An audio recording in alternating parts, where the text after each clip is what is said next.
ડભોઈથી Karjan railway train વધારવા માટે રજૂઆત કરવામાં આવી છે.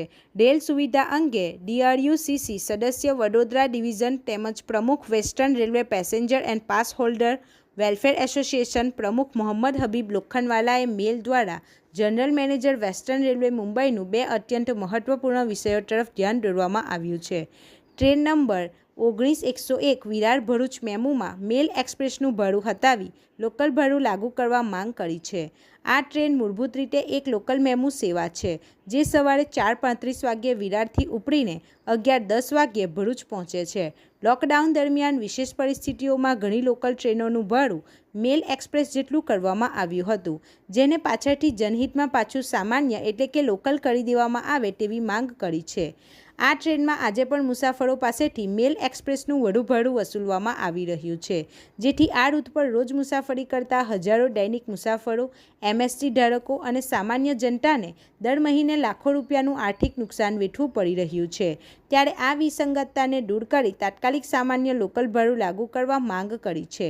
રેકનો સદુપયોગ અને ડભોઈ કરજણ સુધી લંબાવવા અંગેની ભરૂચ ખાતે પડી રહેતી ખાલી દરખાસ્ત કરી છે.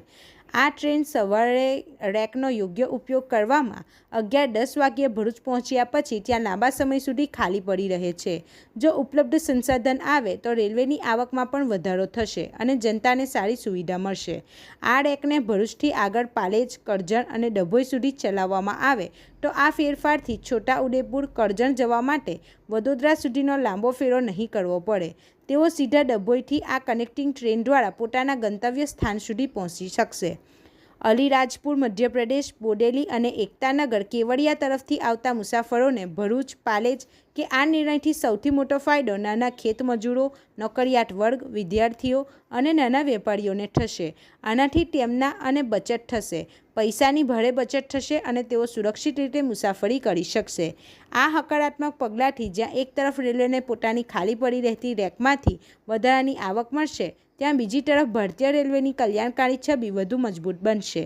આ પ્રસ્તાવ પર સહાનુભૂતિપૂર્વક વિચાર કરીને નિર્ણય લેવા લોખંડવાલાએ માંગ કરી છે. રિપોર્ટર ફજલ રજાક ખત્રી સાથે ગુજરાત અદ્ભુત ન્યૂઝ, ગુજરાતી. આપણી આસપાસ બનતી ઘટનાના સમાચાર જોવા માટે ગુજરાત અદ્ભુત ન્યૂઝ ગુજરાતીને લાઈક કરો.